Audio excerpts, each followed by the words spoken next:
Jeff, start with Jeff Ferrata. Hey, Luke. First of all, could you just talk about playing in front of fans and being back in Memorial Stadium for the first time in a couple of years? Yeah, I mean, for me, it was extremely exciting. It was pretty fun to be able to kind of live vicariously through the freshmen and their first experience being in front of fans. I was really telling them to take in every single detail of it.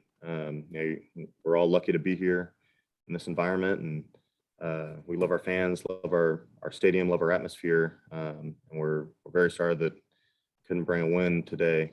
But we're definitely gonna get back in the film room and get ready for TCU. If I could follow up, Luke, were you surprised when Coach Wilcox declined the holding penalty and allowed them to kick that field goal? Would you guys have welcomed the chance to defend that offense once more in a third and long situation?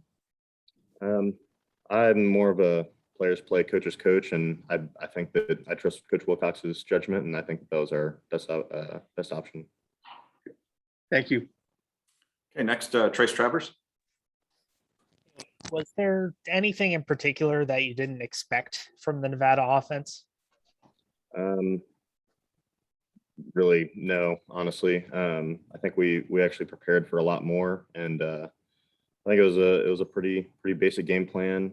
We really focused on the run game, and I think we did okay in the run game. There are a couple big plays that we let up that we shouldn't have let up, and we're going to correct those. But I think with the pass game, obviously they've got a very talented and deep passing attack, and they had some good players, and just unfortunately we weren't able to come through when it was critical situations like those third and longs.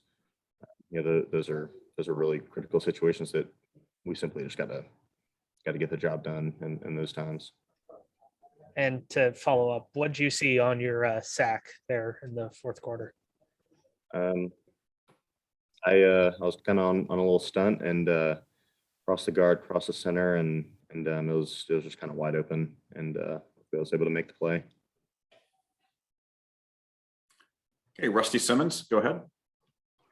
This can be tough when you're in the trenches, but how did you feel? You and JH were around the ball a lot. How did you feel about the defensive line as a whole tonight?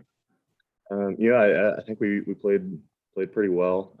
Obviously, I wish we could have gotten a little more pressure on the quarterback. We were making it hard for the secondary sometimes, giving them too much time in the pocket to throw downfield. So I take full responsibility for that.